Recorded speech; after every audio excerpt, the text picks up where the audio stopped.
Welcome everybody to Showtime in the Morning. I'm your host, Showtime Sanders, and we are here to talk about MMA. I'm bringing my homeboy here, Josh Frenzy, in later, and we have a bunch of things that we want to talk about. We're first going to interview Josh. He's an amateur. He's 2-0 right now. He's an up-and-coming fighter, so I thought, of course, we'll chat with him and talk to him about his career and his endeavors. And also, we're going to talk UFC. We have some upcoming fights that are going to be really, really bonkers, so I think they'll be really dope for us to come and talk about. So stay with us, and everybody, this is Showtime in the Morning. The Fantasy Sports Hall of Fame presents former accountant Derek Bradley. DraftKings one-day fantasy football took him from a guy with holes in his underpants to a guy with bikini models in them. How do they do it? DraftKings.com. They have one-day games, so you're not locked in. It's like a new season every time you play. And best of all, you could win a shipload of money. Use promo code KICK to play and get free entry into the Millionaire Grand Final. Be crowned a fantasy football millionaire. Get to DraftKings.com. Dick's Sporting Goods offers Jacksonville more of the best gear from the hottest brands. Sounds like people like that. This place is huge. They have so many more brands. You know, I need more camo for opening day. My kids swear they can't live without these. Only Dick's is Umbro. They have more basketball gear. There's certainly more technology than when I played. Woo! One more championship, baby! Dude, check this out. This will get me at least 20 more yards. Want more? Get more. It's more than a store. It's a total sports package. Every season starts at Dick's. At Sports Authority, we have all the name brands you love, like Nike, Under Armour, Adidas, and The North Face. We carry fitness equipment, camping, bikes, golf, and more. We offer a rewards program, The League, which earns you 5% back. And we'll match prices with our ad price match promise. So why do we do it? Because we love sports just as much as you do. If you've been turned down, refused, or rejected when you try to buy a car, you need to get on the Easterns team. I have a great job of core credit. At Easterns, my job is my credit. At Easterns, your job is your credit, and we have the car you want at the price you want. I heard that at Easterns, my job is my credit. And look, these guys are unbelievable. With 10 locations, we've got over 1,000 cars to choose from. At Easterns, well, your job is your credit. Bass, can and kick it.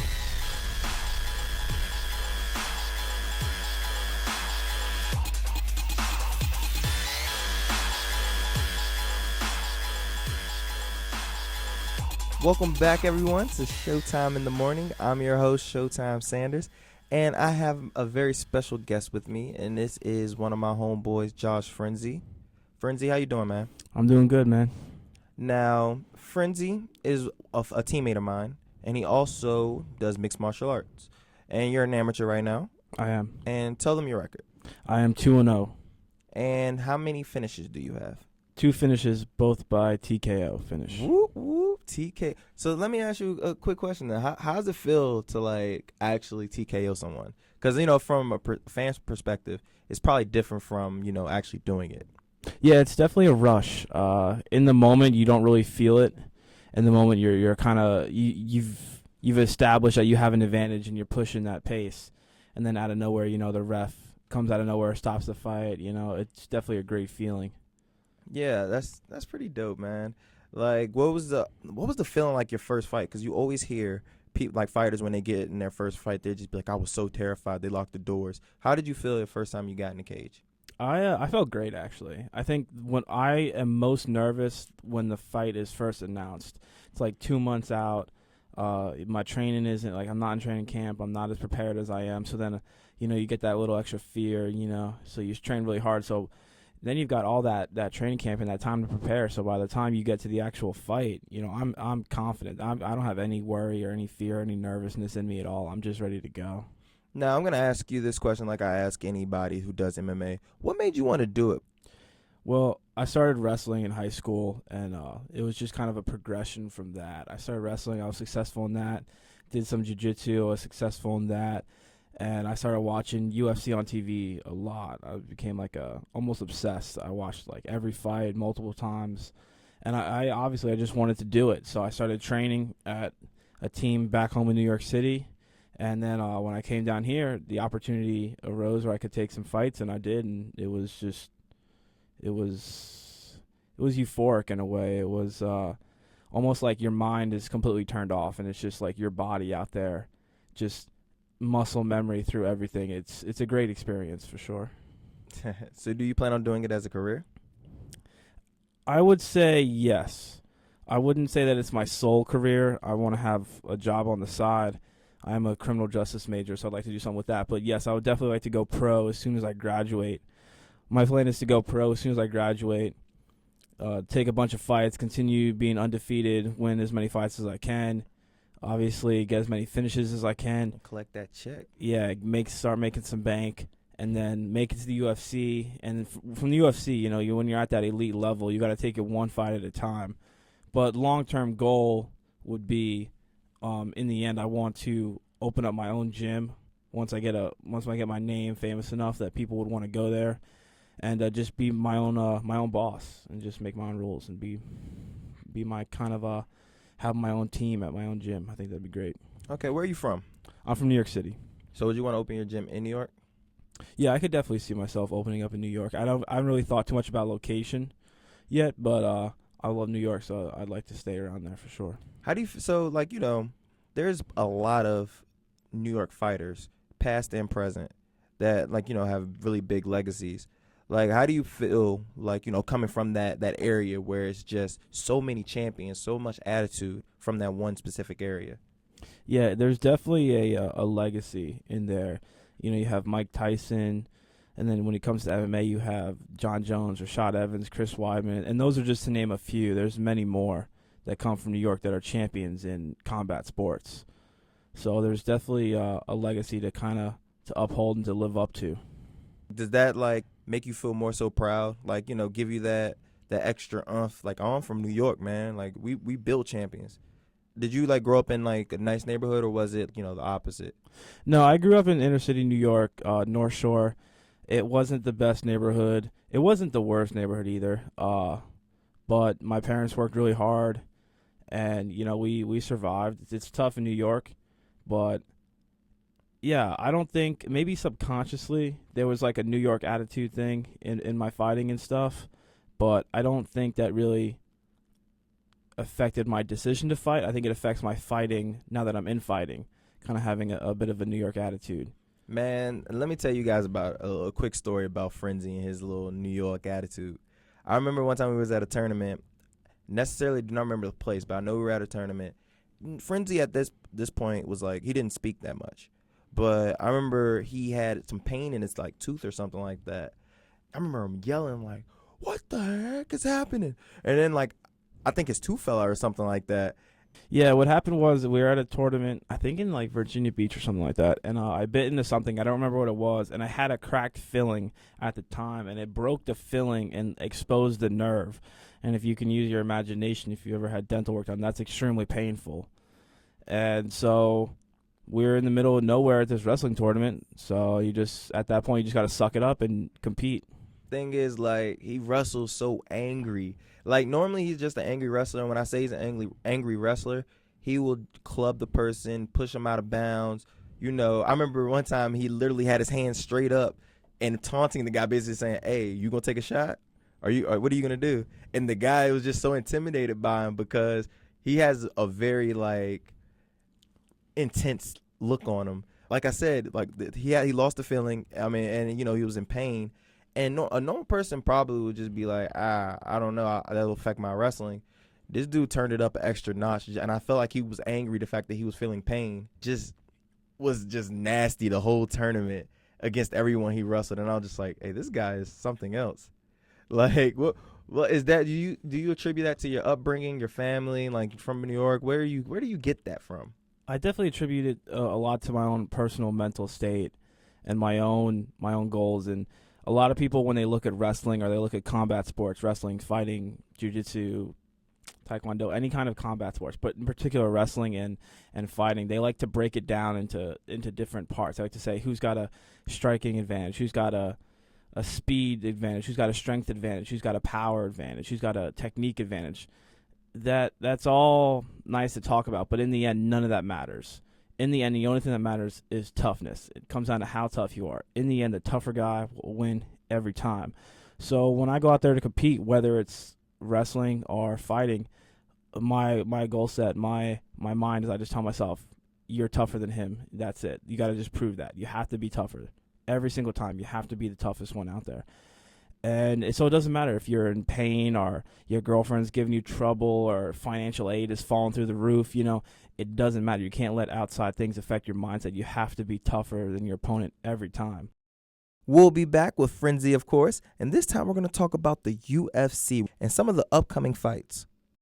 One of the biggest challenges we face at Thurman Thomas Sports Training is false or outdated information concerning strength training. We train athletes as young as 7 years old, and over half of our athletes are under 13. This is Dick Bowerly. My grandson is now 8 and has been training at Thurman Thomas Sports for 2 months now. Brandon absolutely loves it and can't stop talking about it to all of his friends. Personally, I couldn't be happier with the training. I can already see a big difference in his ability and his confidence, and I sincerely recommend this program to anyone. Experts agree kids can and should begin supervised resistant trainings by age 7 or 8. As Marv used to say, look it up. Don't let your child fall behind the competition. You can even try it out for free for a week. Sign up now for 1 free week at Thurman Thomas Sports Training. Get the same training professional athletes receive, free for a week, no obligations required. Locations in Salem Sports Park in Elma and in the Eastern Hills Mall. Go to ThurmanThomasSports.com for upcoming summer camps, including strongman training. To perform like a pro, you must train like a pro. This is the feeling of turning a game you love into a lifetime of cash. DraftKings.com, the daily fantasy baseball destination, is giving away over $300 million this baseball season. And the games are one day, so you can play for your share every single day. Just pick your sport, pick your players, and pick up your cash. Step up to the plate at DraftKings.com. Play with promo code SLIDE and get free entry in our daily contests. Get to DraftKings.com. Hello, ladies. I've missed you. May I speak privately to the man in your life? Thank you. Men, take your body to nature with Old Spice Timber. It's what the angel-faced woman in your life deserves. Sound good? Fantastic. Goodbye. Hello again, ladies. I know. I shouldn't have, but I did. Soon your man will be able to smell like he can use this while riding one of these and sweeping you away to... Guess who? It's you. It's me! Goodbye! Don't use timber! Use me! I'm sorry, what was that? Got it. Bear Glove's the best in the world! Timber. Bear Glove. Timber. Bear Glove. Stop it. It's showtime! This is 90.9 The Light. Music for our generation. Music for our generation. Welcome back, everyone, to Showtime in the Morning. Once again, I'm still with my boy Frenzy. Frenzy, you having fun out here? Yeah, man. All right. So now we're going to switch it up a little bit, and we're going to talk about the UFC. That is the cash cow of MMA right now. So the first question I want to ask you, Josh, is who's your favorite fighter and why? My favorite fighter would have to be Chris Weidman. I like him for multiple reasons. One, we come from the same background. We both from New York, and we're both wrestlers. But I like him because he's one of those wrestlers. He's not just take you down and lay on top of you, kind of grind out a decision. His ground and pound is vicious. His submission game is deadly, and his striking game is come really far. And he's deadly on all aspects of the game. And I can agree with one thing, and that is probably he's top 3 most exciting fighters in the UFC. Just for the fact that when he has a training camp, a full training camp, he has all finishes. All either by TKO, knockout, or it's by submission. And that's what the fans want to see. And that's what I wish he'd get a little bit more popularity. I feel like he deserves it because, you know, he is an excellent fighter. All around great at jiu-jitsu, top notch. Striking is now top notch because, let's be realistic, he knocked out Anderson Silva. He beat Machida like a drum. Yeah. And the thing was, Machida's now kind of on a downward spiral in his career, but he beat Machida when Machida was at the top. They thought he could be, champ and everything. So, yeah, Weidman has no holes in his game. None whatsoever. No holes. He is solid in every aspect. Which is like, it's like showing that the evolution of MMA, whereas in the champions now are really starting to have zero flaws. Yeah. Like when you really think about it, John Jones, where is his flaw? Chris Weidman, where is his flaw? Jose Aldo, where is his flaw? Demetrius Johnson.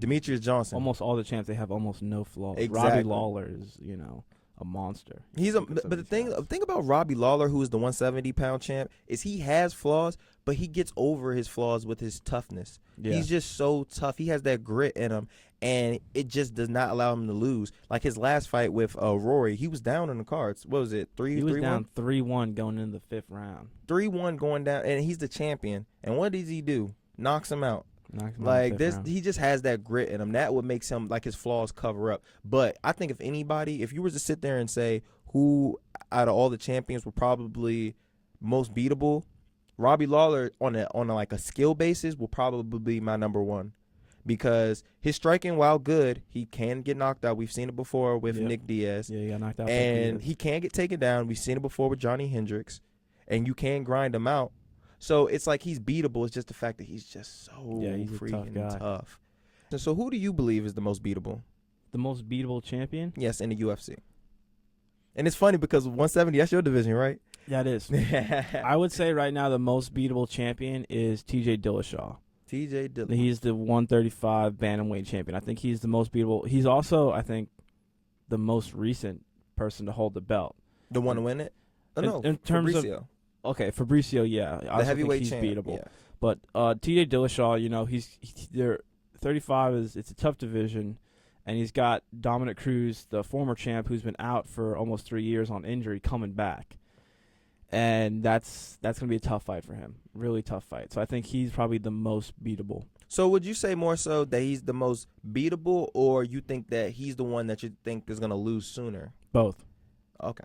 I can respect that. But he's definitely not in the toughest division, though. I think if you look at division right now in terms of up-and-coming contenders, that is going to be just a tough division to hold a belt in, I think it's middleweight. I think you're talking, the top 5 of middleweight, which Chris Weidman is the champ. Then you have Luke Rockhold, Yoel Romero, Jacare Souza. We're talking just a front row of killers. Yeah, and let's break this down so people know, like, the level of, like, champions that are in the middleweight division. Now, Luke Rockhold is a Strikeforce champion, and Strikeforce was basically like a tier 2 to the UFC being the one. But at the end of the day, they still had top-notch talent in Strikeforce. Yeah. So he beat quality UFC caliber guys in there and won the belt. Now, Jacare is like one of the best black belts in jiu-jitsu, period. He's considered the best jiu-jitsu artist in MMA today. Yes, that's what he's period. Considered. So, and then now his striking, he's starting to knock people out now. I think he has 2 finishes via knockouts in his last, 3 fights. He hit Ukami with an overhand right that finished Ukami's career, really. Yes. It knocked him out so hard. Okami is almost nothing now. He can't. He's not almost. He is nothing. Yeah. He's not the same finished fighter. His career with that hit. And the last one is Yoel Romero. Yoel Romero, let me tell you about this guy, Yoel Romero, because I love him. He's 40 years old, everyone. 40 years old. Way past his prime. But this guy, athleticism, is probably the best in 185. Yeah, he's very soft-spoken. He's a world champion, Olympic silver medalist. You know, in freestyle wrestling. His wrestling, the guy goes from his explosiveness. He goes from 0 to 100 in the blink of an eye. I mean, he is standing in front of you, and then he's in on your legs, taking you down in before you can even blink. He's a powerful. He's not just exploding. He's his powerful. Explosiveness is unparalleled. And like I said, this is at 185. Yeah. And Chris Weidman is the champ right now. His next 3 fights are all going to be. He has no easy fights coming up next, and the more he retains his belt, the better his legacy is going to go. Because it's like, in my opinion, this is somewhat, it might be better than the John Jones run, where he first won the belt when he had to go through Shogun, and he finished him, went through Rampage, went through Machida, went through, who else did he go through?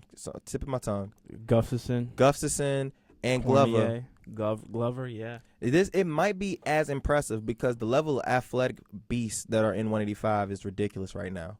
So, I mean, 185 is definitely not the hardest division, but I can see it being like top 3 out of all the weight classes. Oh, absolutely. Like I said, we have a lot of complete fighters, but you also have, like you said, the 135-pound division and also the 155-pound division, which is always competitive.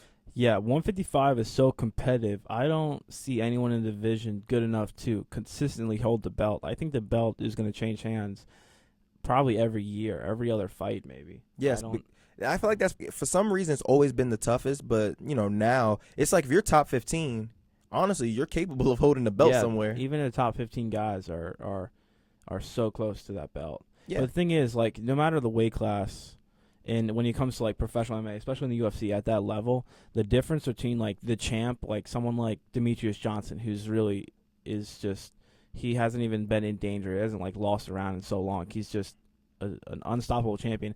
The difference between him and everyone else in the division is nothing more than a couple seconds and a couple inches. He's a couple inches ahead of the guys, and he's a couple seconds faster. But that makes such a difference. And it's the same thing in middleweight. I think really to be better than everyone else, you just have to be faster than them by a second, and further ahead than them up by an inch, and that's it. And that's what these champions are. That's the difference between the champions and everyone else in the division. And you know what makes MMA so exciting, and this is why I love it so much. Whereas you can look at it and stare at it, and then go to your phone, blink of eye, missed everything. Missed everything. That unexpectedness is what makes MMA so like dope. Like the fact that anybody can lose. Like of course you get like the NFL teams or whatever. Like anybody can lose any single day, or like a basketball game, blah blah blah. You'd be like, yeah, anybody can lose any given day. It is more so important in MMA because you're throwing punches, you're throwing kicks, you can get submitted. Anybody can get knocked out any second of the day. Any fight, anybody can lose, and it's the truest thing. We've seen. I remember at the 24-hour workout last month, we were like I said, we were working out for 24 hours. We were watching an MMA fight. The guy was getting beat easily for 3 rounds. It was like a minute left in that round. The guy tripped or something. The guy took his back, choked him out. Yeah, unconscious. The number of weapons you have at your disposal in MMA is just ridiculous when you think about it. Like in boxing, you've got punches. You've got a handful of different punches you can throw. You've got jabs, cross, overhands, hooks, uppercuts. You don't really. It's just combinations and punches. But then you get to MMA and you've got punches, elbows, shoulder strikes, knees, kicks, foot stomps, takedowns, fancy moves. Submission. The amount of weapons you have at your disposal in MMA is ridiculous. Really, how do you prepare for that? You really can't. You prepare the best you can, but that's why it's so unpredictable. That's why in a second, you're all of a sudden you're throwing punches, and then your foot comes out of nowhere and just slaps someone in the face.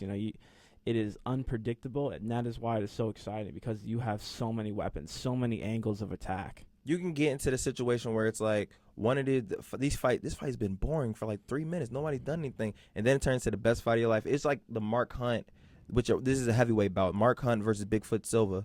I remember the first round probably wasn't that entertaining. It was just a few strikes. They were filling each other out. Second, third, and fourth, and fifth, the greatest fight you'll ever see from heavyweights. Throwing straight bombs. Both of them dropped each other. Yeah, multiple times. A crazy fight. And it was so good they had to do it again. But to switch it up real quick, give me what is the fight you're looking forward to the most this year? Because the year's coming to an end, and they have a lot of stat cards. Which fight are you looking forward to? Yeah, definitely. December 12th, Chris Weidman, number 1, ranked middleweight champ in the world, is taking on the number 1 ranked contender, Luke Rockhold. And that's going to be an amazing fight. You're looking at the current UFC champ, the former Strikeforce champ going at it. Both guys are just freaks of nature in terms of their skill sets. These guys, they have both of them no holes in their game. Both of them have finishes by submissions, knockouts, and it's going to be a great fight. They are both huge for the division. Chris Weidman cuts a lot of weight to make 85, and Rockhold is like 6'4". These guys are both really big middleweights, and it's going to be a great fight. Hey, who you think will win? I think Chris Weidman submits him in the 4th round. Submits him championship rounds? Mm-hmm. I can see that, but I can see him submitting him earlier than that. You think the championship rounds is probably going to get him a little bit more tired? I don't think that. I think fighting Weidman, because he's such a big guy and he's just going to hang on you, he's going to grind you out. And I think by the 4th round, Rockhold will be ground out enough that he'll open up for a submission. Hey, I respect that. But, Josh, I appreciate you coming out here chatting with us about MMA. Good luck to you and your career. Thank you. Definitely. We got to bring you back here, man. For sure. We'll be back, everyone. Stay with us. Showtime in the morning, everyone. Hello, ladies. I've missed you. May I speak privately to the man in your life? Thank you. Men, take your body to nature with Old Spice Timber. It's what the angel-faced woman in your life deserves. Sound good? Fantastic. Goodbye. Hello again, ladies. I know. I shouldn't have, but I did. Soon your man will be able to smell like he can use this while riding one of these and sweeping you away to... Guess who? It's you. It's me. Goodbye. Don't use timber. Use me. I'm sorry, what was that? Bear Glove. Got it. Bear Glove's the best in the world. Timber. Bear Glove. Timber. Bear Glove. Stop it.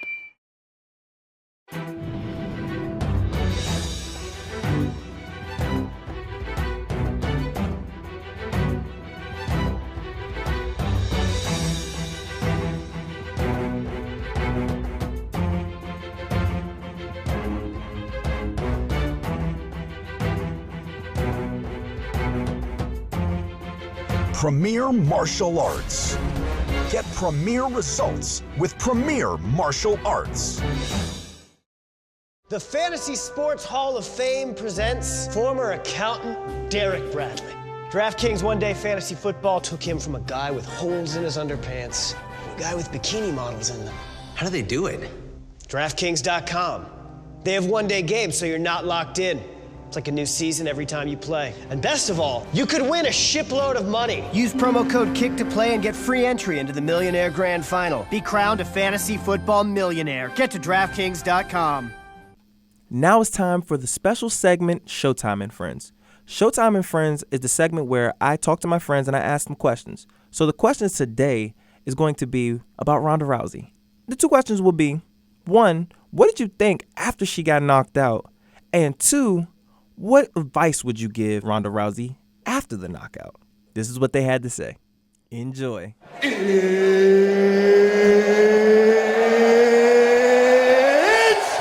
time! For Showtime and Friends. So did you hear that Ronda Rousey lost?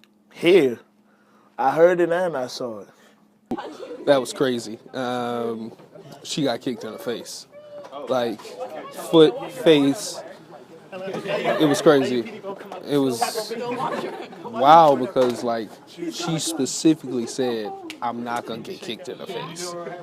Then she got kicked in the face. Knockout. Honestly, the knockout looked real hard. I mean, her entire face was like, whoosh. She had no way of coming back up from that. I was speechless. You know, I was just like, oh my. When I saw that kick, I had to do some research because that kick looked too professional. When I saw that kick, I thought I got kicked.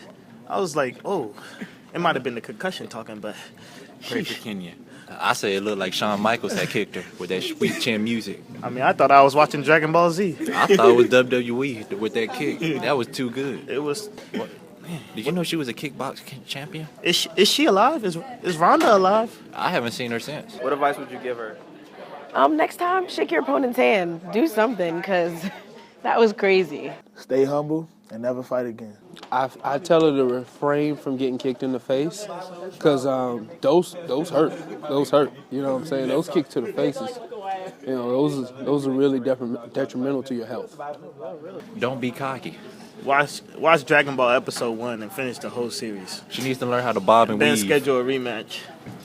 That was Showtime and Friends, and as you can see, Ronda probably should stay humble and avoid kicks, clearly. And now it's time for my pick on the fight that I'm most looking forward to for the end of the year.